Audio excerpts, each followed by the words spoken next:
Right. Thank you for coming for more of me. We will be talking about the hybrid mode of delivery and teacher training.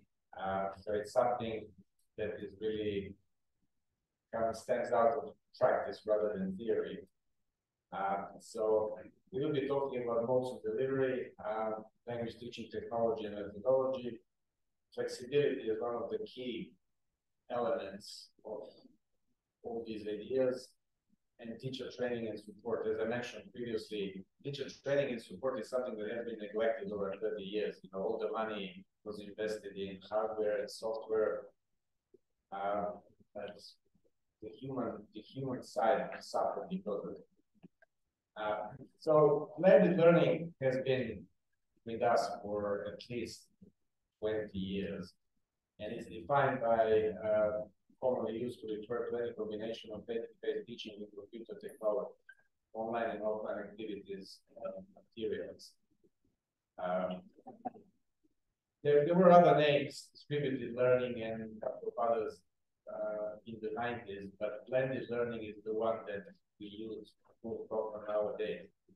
Now, we in language teaching and learning, for us, for many of us, not most of us, it comes as a natural thing, blended learning. We develop skills.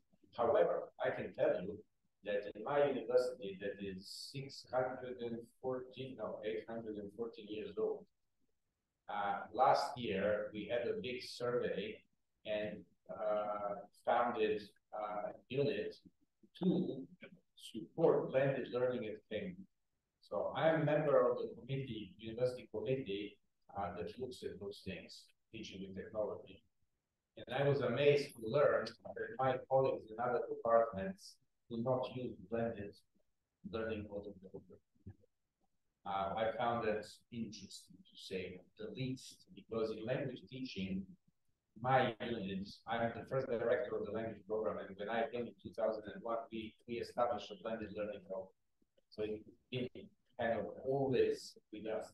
Suddenly in Cambridge, I realized that the reality actually of the world around me is not blended learning, but they decided they wanted to build blended learning. So now we have a unit that is supposed to support the development of blended learning in Cambridge. I will tell you about Cambridge structure later, why this can happen in such a place.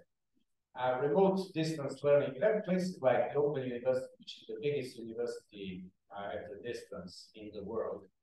And this is what they say about themselves. What is distance learning? Accessible study resources, expert tutor instruction, meaning you have the flexibility to study when and where you want. But these are the key points they are making. Study resources, so they offer resources, instruction, some of it is real-time, online, and you have the flexibility. So again, I want to stress this little word, flexibility. We will be reading that word at the end of my talk.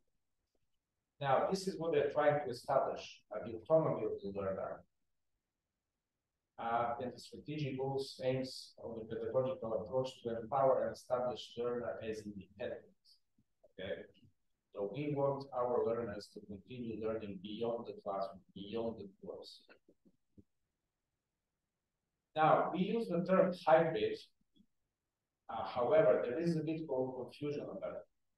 Pre-2010, hybrid was used interchangeably with blended.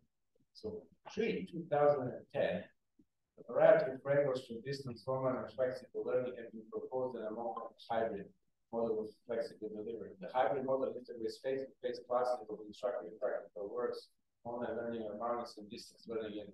So this is blended, right, as we know it. But pre-2010, we used to call it hybrid.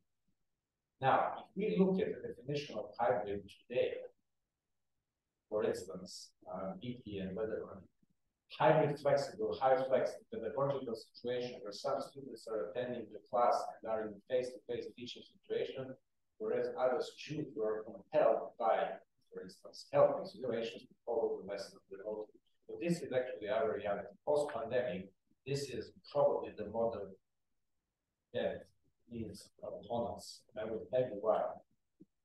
Now, is language teaching specific? Remember my example about the University of Cambridge. Why we in the languages 25 years ago started blended learning, no problem, and why my other colleagues are not into blended learning mode? Well, we teach listening, reading, speaking, writing. Real-time communication is important to us, okay? Therefore, we need multimedia, we need interactivity, we need to establish communication. That's why we have always been at the forefront of teaching the technology, language teachers, always. If you remember, at least I remember, when I was at school, we used to have a cassette player, or maybe it was a record player or some sort of device to play some music, the Beatles probably, for us to listen to, right? The historians, the others didn't need that, but we needed. We needed to hear the language, so we were always there, okay? So we have implicit knowledge versus explicit knowledge. Remember, native speakers implicitly know that something is right. They don't know why. Language learners, at least some language learners, have explicit knowledge about and mastery of content grammar. So this is what we are teaching. We teach language and we teach explicit knowledge about the language, meta language as well. Now, what we need in order to do all of that, we need synchronous communication real time. Okay. We need technology to do that. Now, to get back to my institution, it's a complex institution. 8 centuries, so it has not been designed the way it is, it just happened. 2012-09, yeah, 814 years. It's a collegiate university, which means we have 6 schools. The university has 6 schools, divided in 6 schools. There are 31 colleges. Colleges are independent institutions. Students enrolled in colleges, they live in colleges, they have tutorials in colleges, they have lessons at the department. Okay, so what the university gives students is departments, research, assessment. What the college does, students sleep there, eat there, they have their tutorials there in small groups, 24 students from year 1. Okay, so that's the role of college versus the department. So these colleges are independent places, so they do what they like, and they offer supervisions. Okay, 1 to 1, 1 to 3, 4. So this is the context. I'm telling you all of this because this is the task that we have. So we have to teach these people under these circumstances using technology, blended learning environment. So I'm in the language center. We have departments, we have colleges, and there is another engineering language unit that's smaller than us. So these are all the things we need to take into consideration when we design a course. I think it says on top, course design and technology. Let's see. So we have all these institutions, we have resources that we share. In our language center, we have a technical unit. We produce our own teaching materials. So we have a unit which is comprised of 5 people. So we do our audiovisual materials, we do programming, the interface, design. So we don't use textbooks, very few courses. We use multimedia materials, some designed by the technical unit, some designed by the teachers themselves. Obviously, the ones designed by the teachers are more technical capability, but nonetheless useful.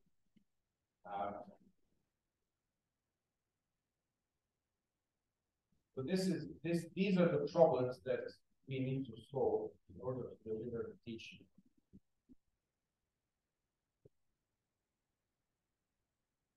So hybrid mode of delivery, time, space, learning style, human rights. Okay, time. Let's say the time is the same. We are sitting here, some people are now online. Same in the classroom, okay? Space, some are here, some are online. Learning style. Now, do you remember in the previous session when I mentioned that the language models, ChatGPT and others, can offer individualized tuition? This is what we are talking about, learning style. All our students will be different. Typically, because of the nature of the place, half of our students at least are non-English speaking as a native language. At least half, or more, 70%. Now it's 70%. 75% of our graduate students are not English speaking.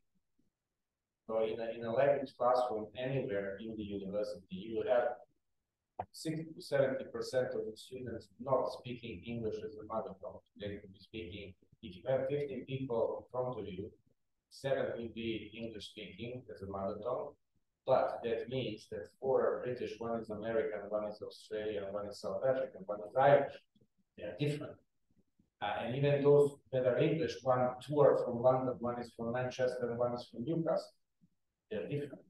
So these people, and then you have the others, Chinese fellow, the Russian, the German, the Spaniard, and so on and so on. So these people have different learning styles, academic backgrounds, cultural backgrounds, they're different.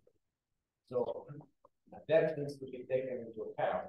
Now, when you have a group of learners in front of yourself in the classroom, you all know that you have to find the middle way and go ahead. Now, with technology, you can approach that in an individualized manner and prepare specific paths for specific learners based on their learning style, background, academic background, cultural background, preferences, interests, and so on. Human rights. We have, for instance, people who say, oh, I feel uncomfortable with other humans in the room.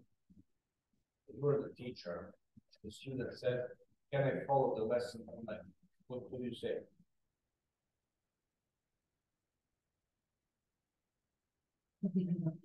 You know, and that's one. Next year, there will be 2. There will be 3. Then we have Accessibility and Disability Resource Center. I mean, these people are doing a great job. And they say we receive a report like this every year. Now that is about students with special needs. And now we are at around 9% of our students have needs. 10 years ago, it was 3%. Last year, we had a cohort of students coming from secondary schools, underprivileged, and 50 of them. So they do 1 year at Cambridge that gives them an opportunity to apply to Cambridge. Okay? It's like a bridge that like Polish Foundation here. 40% of those have disability, special needs, and so on. 40%. Is it because of the 40 again? Now, so that's the trend. That's why I'm saying here, human rights and disability resource center. Because of these issues, we will be forced to offer hybrid teaching, whether we like it or not. It's not about me liking it or disliking it, which brings us to another problem. How do you do this? You need to prepare 2 sets of materials. You have to apply 2 different methodologies. You have to, how do you do that? You need an assistant.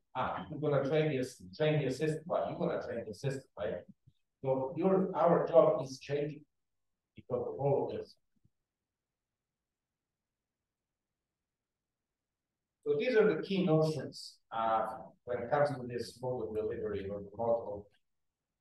If you remember flexibility, I mentioned it from the beginning. It's the key word. It's been the key word for 30 years now. Time, place, mode of delivery, blended, hybrid, like that, or in colleges, supervision, one-on-one. They sit around the table and they drink cognac, and that's called the supervision. It's very old tradition on that. Yeah. Especially if you are learning French. Yeah. And individualized. Okay, so technology gives us the opportunity for an individualized approach. It can be student and teacher focused, adaptable, okay? Again, learning styles, academic backgrounds, and so scalable. How many students do we have? 200 or 1 or 5 or 10. Finally, we go to teacher training and support. Again, if a teacher is afraid of being replaced, we know that.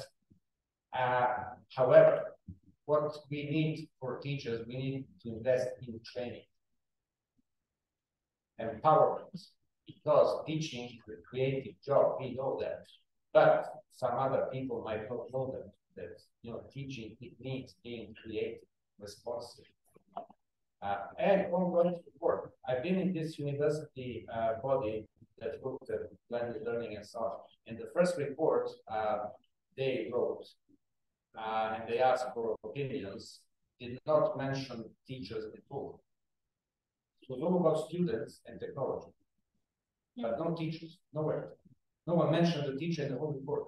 So I objected and said, well, where are the teachers here? It's all fine to be nice to students, but how about being nice to teachers? I mean, who's going to teach these students? Investment, yes, please pay some money for teacher training. Yes. Scholarship versus research. We have this interesting definition that we have a teaching path, which is scholarship, which means scholarship informs teaching. You do research to inform your teaching. Whereas if you are in a research department, you do research in order to publish papers.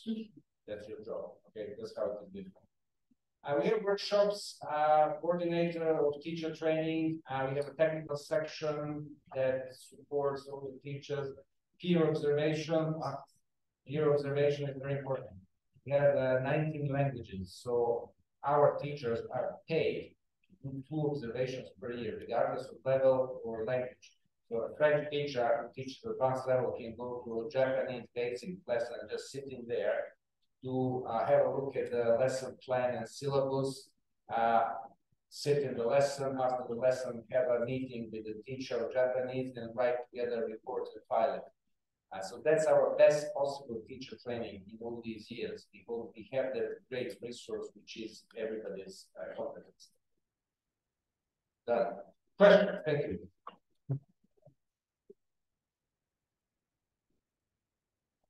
It lasts pretty nice.